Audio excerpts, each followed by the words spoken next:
Hello, everyone, and welcome to another episode of Beyond the Dais, a podcast about the stories taking place in and around El Paso County, Colorado. I'm your host, Scott Anderson, and today I am joined once again by the El Paso County Clerk and Recorder, Steve Schleiker. How are you doing today, Steve? Doing well, Scott. How are you? I'm doing pretty good. It's nice that we're getting some mild winter weather. I'm a little bit confused by what I'm feeling outside, but I know we're in the holiday season, so we're going to see snow eventually. Yeah, perhaps? well, next week, a couple inches is one thing, but I'll tell you what, my house, I had 8 inches, and I heard up the pass from my deputy. She's like, Steve, I think I got 13 inches. So okay. Yeah. Okay. So maybe downtown Colorado Springs. Yeah. Maybe need a little bit more, but that's good. Are you a skier, or you do any of the winter sports stuff?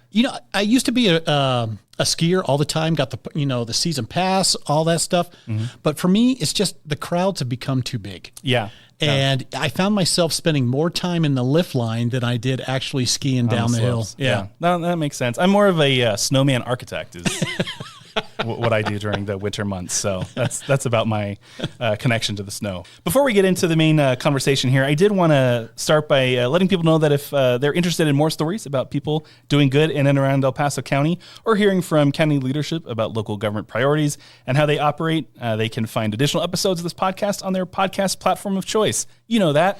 I share it all the time, But it's always good to say you can find this podcast just about anywhere you listen to your podcast. But to get started today, we just had an election about a month ago. We did. When that took place. What were some of your main takeaways from this year's process? What did that look like for you guys? Scott, it was a very successful election, and I will share with you is some of the judges and also some of my staff on election day were sitting there, questioning, are we actually having an election? And that's how smooth it was going. So I take that as a huge compliment. One of the things is, as always, is we did get hammered, on election day with over 60,000 ballots being cast on that day alone. So we saw, really over 40% of all ballots cast being cast on election day. I get it. But at the same time, as much as I get out there, try to tell everybody to vote early, and, it allows us to sit there and reach out if there's anything, any issues with your ballot, or if you fail to sign your ballot envelope, just, a number of different things. But folks, just election day is election day, and that's when they cast their ballots. So we were pretty busy on election day. Yeah. Did you open up additional, is it VSPCs? Is that the right acronym? Yeah. I want to make sure. Acronyms are tough in government, so I want to make sure. Voting Service Polling Centers? My gosh. I feel like we're having a game of Wheel of Fortune, and you just won. If you want to open up the envelope now and let me know what my prize is, that'd be great. Yeah. You just got a free trip to Pueblo West. Hey, I'll take anything I can get at this point. That sounds great. But no, in fact, Scott, it was, and ask that question again, because just as we were joking. Yeah, no, it's okay. So, I feel like every year you're doing your best to make it even more just easier for people to be able to vote by opening up additional VSPCs and things like that around the county. Is that something you guys did this year as well? Yeah, in fact, this coordinated election, Scott, we had 12 VSPCs, throughout the county. We had 41 secure ballot drop boxes. Going into 2025, we're going to be adding 3 additional ballot drop boxes. And a lot of folks will sit there and say, what determines that? And it's actually Colorado law, because what they look at is the number of registered voters, and the Secretary of State's office does a calculation where they base the number of ballot boxes off the number of registered voters. And here in El Paso County, we know we're the most, populous county, which then in turn, we have the most voters in the state as well. And we are sitting here right now, as far as active voters, right about 525,000. With inactive, we are just shy of 600,000. Oh, wow. Okay. Very good. So one of the, I guess, potentially unique things about this past election is we had a runoff. We did. The District 11 school board positions. What does that operation look like for your team? Like, is it, does it feel very similar to just running another election, or at least your part of the process, or what does that look like from your team standpoint? No, and Scott, that is a really good question. In fact, we had our finger on the pulse when we started pushing out election night results and the several days leading up to where the election was done. So there were several races that we were looking at. One was in School District 49. That was pretty close. The other one was in School District 11.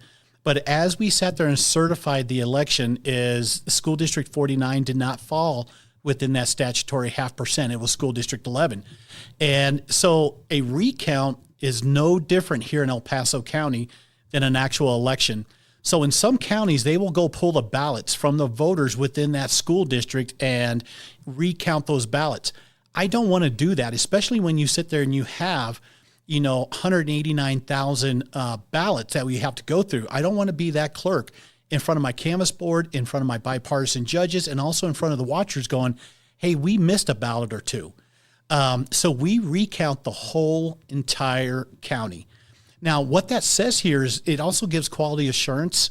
After our logic and accuracy test is going into the risk limiting audit, all those different audits we do, but having a full recount is another measure just showing that our election results were absolutely 100% correct. So it sounds like despite the fact that, you don't necessarily look at all these other measures or voted positions that went through election, you still get those results back because you do go through that full process. Correct. Right? Okay. Yeah, because we recount the entire ballot. But yes, you're absolutely right that we are focused on that particular race as well, where our bipartisan judges, if we need to go to adjudication to find out what the intent of the voter was, is we look at that particular race. But yeah, we recount every single ballot when we go into a recount here in El Paso County. So from a statutory requirement perspective, what does that look like in terms of timing to do recounts? Like, does it have to be done like within the next couple of days? I mean, I'm sure that despite however smooth the process might go, your election staff is probably pretty worn down by the time November or the Friday after Election Day rolls around. So what does that timing process look like for a recount? So, Scott, we wrapped up the November 4th election. I mean, when you sit there and you take a look at Election Day was November 4th, is that doesn't mean the election's done, because we have 8 days after that to allow our UACAVA, which is our overseas military members, to allow their ballots to come in, and also allow folks to come in 8 days after Election Day to cure their ballot. And that could be because they did not sign their ballot envelope or their signature did not match what we have on file. So it allows them to come on in and do that. So you're looking at, 8 days after Election Day. And then we go into our risk limiting audit directly after that, where we bring in our bipartisan judges and we actually do a hand count where we pull a number of ballots and, a certain percentage in different races. And we match up the signatures, we match up the ballots, we match up the CVR records, and we hand count those ballots as well. So that takes some time. So we really were done with the election and getting ready to go into canvass the week prior to Thanksgiving. So as you can imagine, you're absolutely right. The staff was tired. I made the executive decision is, guys, you know what? We're going to go ahead and take the Thursday, Friday, Saturday, Sunday off for Thanksgiving. We're going to start the recount on Monday. Let's bring the judges back in. But statutorily, we had to have the recount done by Friday, December 5th, and we wrapped up 36 hours ahead of that. Nice. Okay. Very good. You mentioned something called a curing process for the ballot, something that maybe a lot of people aren't familiar with what that looks like. When do you, go to that process, and what does that look like for the person who cast the ballot? Yeah. So, one of the things just to make, individuals feel exceptionally well in regards to how their elections are run here in El Paso County is we have a Republican and we also have a Democrat team. And we have multiple teams that are bipartisan teams that looks at every single signature on the ballot envelope. So each signature gets a pair of human eyes. If that signature cannot be matched up with what we have on file, then it goes into a stage 2 where it goes to another level. And if that signature still cannot be measured up or verified, it goes into a cure status. And so that's where we reach out to the voter saying, hey, we cannot match your signature. You need to come into the office. You need to show us who you are, give us ID and all that stuff to be able to count that ballot. If they don't come in and cure the ballot, then it is sent over to the district attorney to be investigated and probably prosecuted for voter fraud. Okay. Got it. Well, I think this office, at least as long as I've been in this role, has done a good job of educating people on the process of elections and being upfront and talking about, this is what the process looks like. This is why we do the things that we do. And, even before you were in this role, I was seeing a lot of the same things previously. It's still, I think it's still possible for people to maybe not fully understand what that process looks like, or have some misconceptions about that election process, and perhaps your role in it, or the county's role in that. So for you, what are some of those myths or misconceptions that exist that you think would be good to kind of clear up? There are a lot of myths and facts when it comes to elections, and I am extremely happy to sit down with everybody and anybody who has, concerns regarding elections. One of the myths is you hear folks out there going, I want to go to one-day voting on paper ballots. And, one of the things is here in El Paso County, the state of Colorado, of course, we just don't have one-day voting. We have, a period of time where folks can cast a ballot, but everybody gets a paper ballot. And that is what is kept on record and things like that. The other thing is, another myth is folks are talking about, cybersecurity and external hackers being able to hack into the voting equipment. And of course, that has been a topic of conversation throughout the community, throughout the state, and also throughout the country for a number of years. And I've been out there, sharing with folks is when I became clerk and recorder is there was a time this equipment, the tabulation equipment, could be connected to the internet. So we got rid of all that.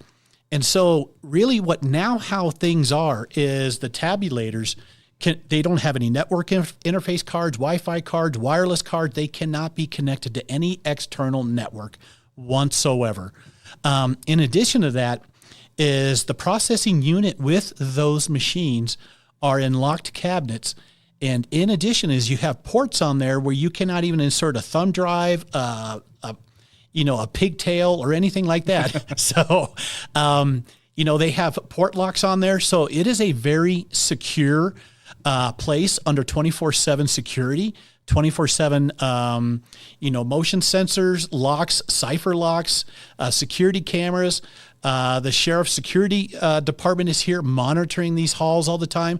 So it is very, very locked down. But I just want to tell the voters here is our system absolutely cannot connect to any kind of external network. And so for you, if you are putting yourself in the shoes of a resident out there, what do you want that takeaway to be, I guess? I think the takeaway is, we have to sit there and basically look at a lot of folks are sitting there talking about, hey, well, this is going on in Georgia, or this is going on in Pennsylvania. This is going on in different states. But, the thing is, I'm the El Paso County Clerk and Recorder, and I've listened to the voters here in the county and made some numerous changes, which have either been first in the state or first in the nation. And we've been hyper-focused on transparency. But one thing is we have to realize each state has their own constitution. And each state basically votes differently than others. So that argument always comes in is we always forget about our Constitution and states' rights. I understand the argument where folks want voting to be the same, across the board nationally. But then again, it goes back to what states' rights and federal rights and things like that to have those discussions. And what we do here in El Paso County is very different than what happens in Georgia, what happens in Pennsylvania or California. But I get those conversations all the time and just try to sit there and just say, guys, here in El Paso County, this is how we do it. But California and those guys do it differently based on their constitution in their state. Mm-hmm. So maybe not having to go into specifics about, who's doing what in what state or, anything like that, to not call anything out. But what are some of those differences that you have seen for yourself or that you have implemented here in the county that is different, and maybe give a little bit of context behind why the why behind that difference? Scott, a lot of folks sat there and talked to me about a video that was done back in 2021, 2022 called 2,000 Mules.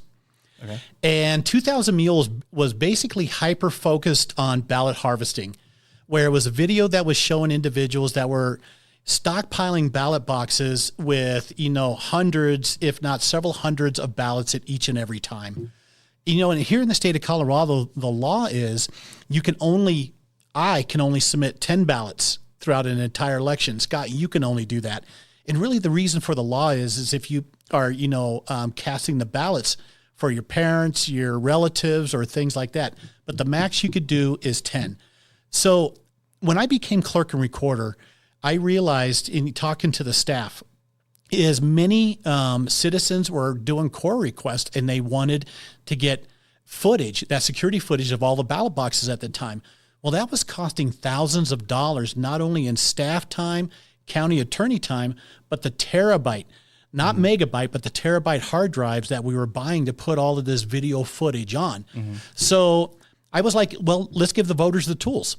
So we changed up the entire security camera system here in El Paso County to one that our cameras now are either solar or, electric operated. So beforehand, they had to have electrical power.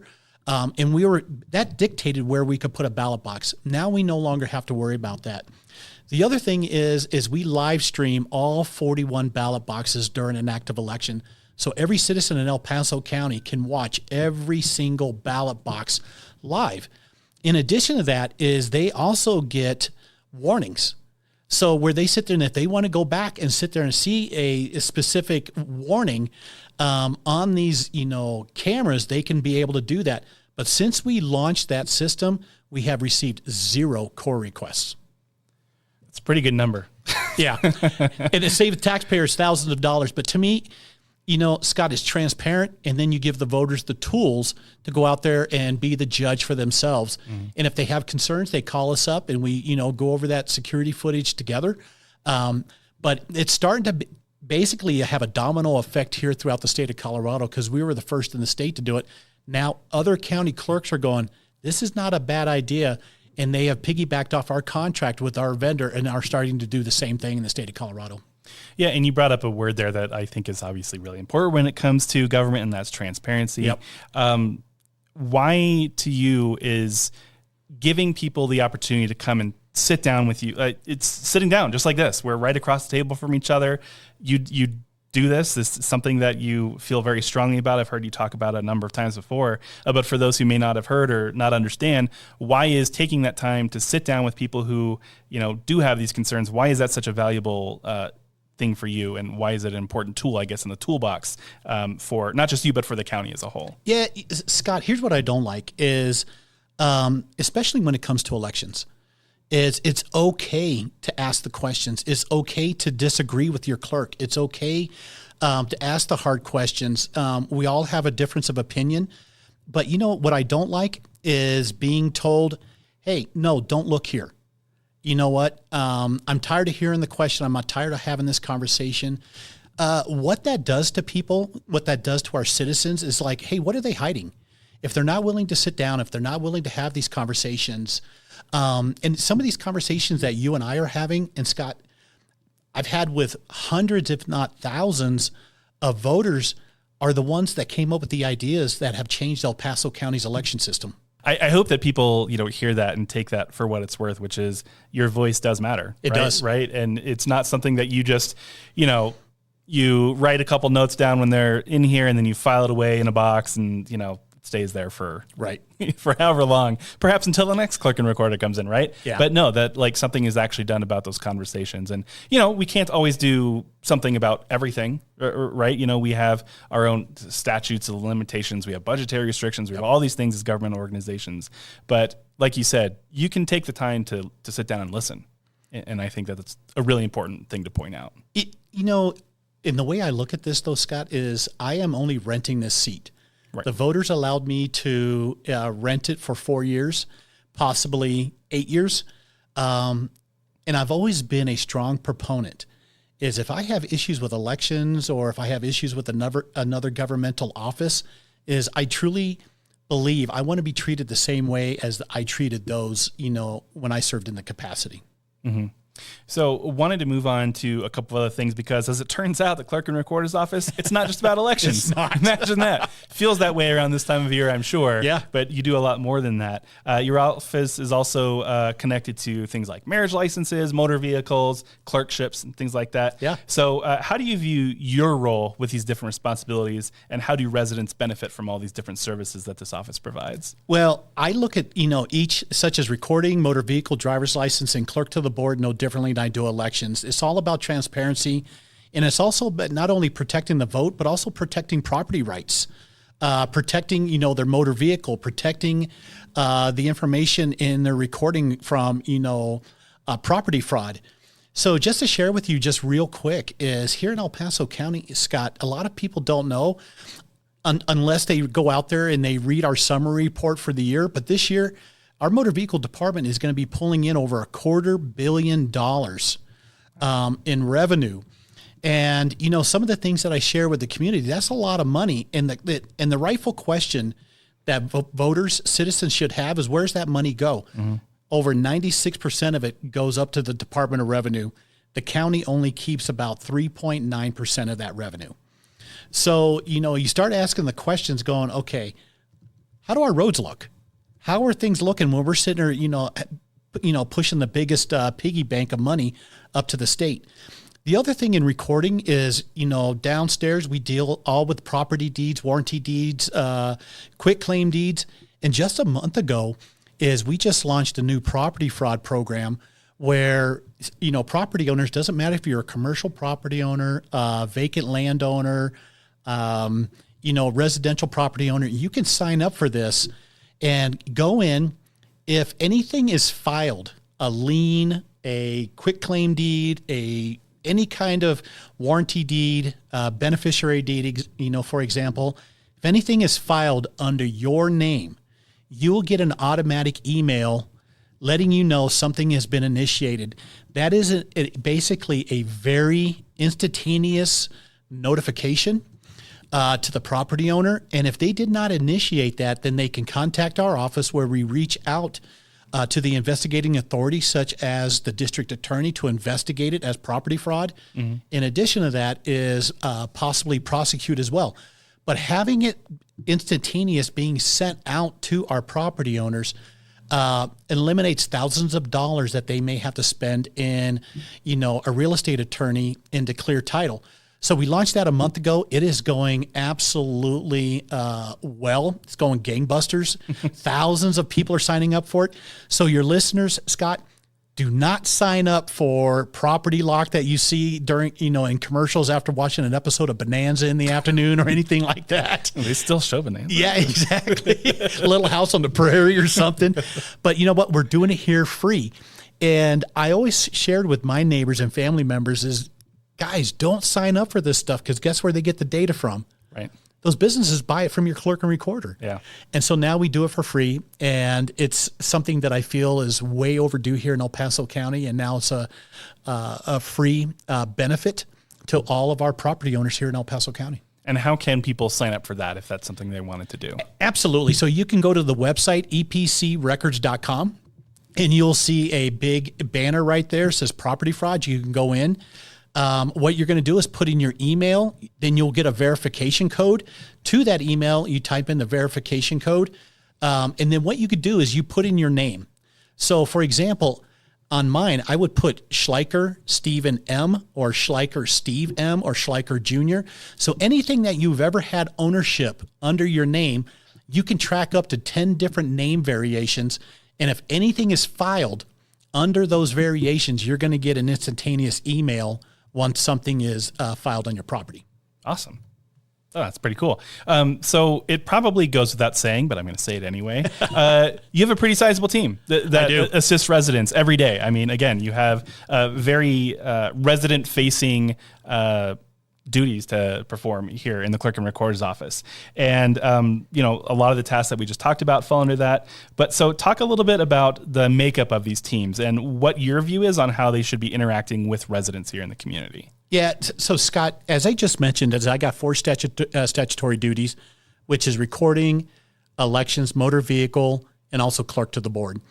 And I truly believe we are the face of El Paso County.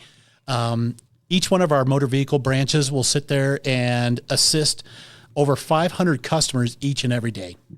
So we have a lot of folks that come in. That doesn't include recording when we do marriage licenses or folks are filing a death certificate or, a quit claim deed. Also in elections when people want to become registered or when they come in to vote. So right now I have 175 employees, 135 of which are full-time and 35 our part-time employees. And these are a lot of retirees that have come back to join us to be in a part-time status and do an amazing job. 95 of those employees are motor vehicle. And, of course, they work in our 4 different motor vehicle branches in Fort Carson, which, if you did not know, we're the only county in the entire nation that has a motor vehicle branch on a federal establishment to assist our active duty military members. We have one on Powers, Union Town Center, and here at the Citizen Service Center on Guard of the Gods. And they do an amazing job. The other thing is I ask your listeners to please say thank you to these guys, because we're also the only clerk and recorder's office where our motor vehicle and driver's license services and also marriage license services are open on Saturdays. I do not believe where folks have to lose their hourly wage to do these services. So we're open on Saturdays where they can come on in. We're open from 8 to 1 at the Union Town Center. And believe it or not, my staff do not complain. They are very customer focused. They are extremely bright, because you have to think these are folks that have to comply with ever-changing statutes when it comes to motor vehicles, titling, commercial vehicles, when you're sitting there looking at a fleet, dealing with all the dealers that we have here that bring in hundreds of titles from, vehicles being sold, recording the same way. Is they have to understand, is this a spurious document or not? Is this actually legit? Mm-hmm. And, and understand, or basically share with somebody, hey, we can't record this, or it may not count if you don't get it notarized. Right. So they look at the stuff, but it's ever-changing statutes and training that these guys go through. The other thing that, sadly, that we've been doing over the last year is intensive training on vehicle fraud. Is we have seen individuals come in and try to clean titles or falsify VIN verifications or falsify insurance paperwork. And we are up on it. And I just want to share with you is we put notes in the state's drive system. So a fraudster cannot go from El Paso County and drive down to Pueblo and try the same thing. We put the notes in the system so the entire state knows about this. Mm-hmm. And then we turn them over to the motor vehicle investigation unit. Yeah. One of the things that in the number of times that we've talked in the past, we bring up clerk to the board. I don't feel like we've actually talked a whole lot about that role and what that looks like. So can you talk a little bit about that? That is a really important role. In fact, there's 2 people in there. And what clerk to the board is they are in charge of the resolutions, the notes, the agendas for the Board of County Commissioners. They do a lot. They also do all of the marijuana licensing.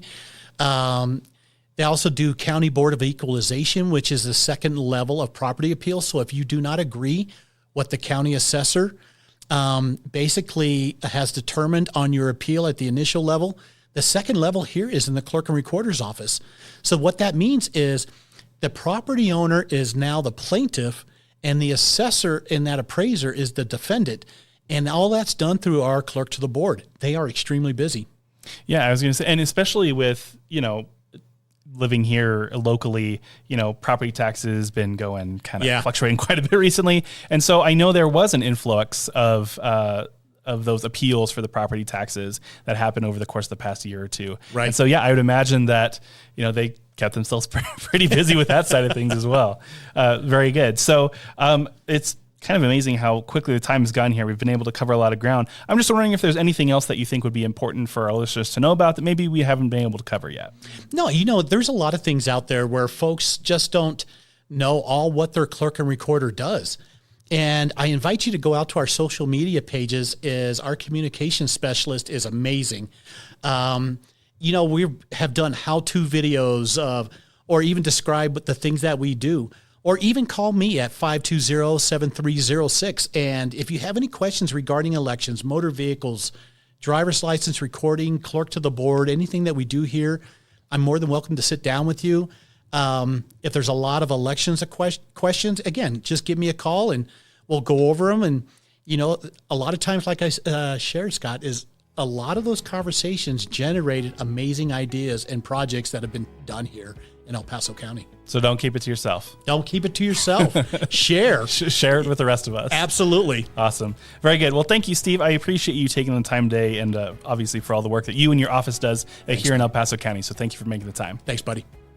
If you are interested in listening to additional episodes of Beyond the Dais, be sure to look for us on Podbean or wherever you get your podcasts. Thanks for listening, and we'll see you next time.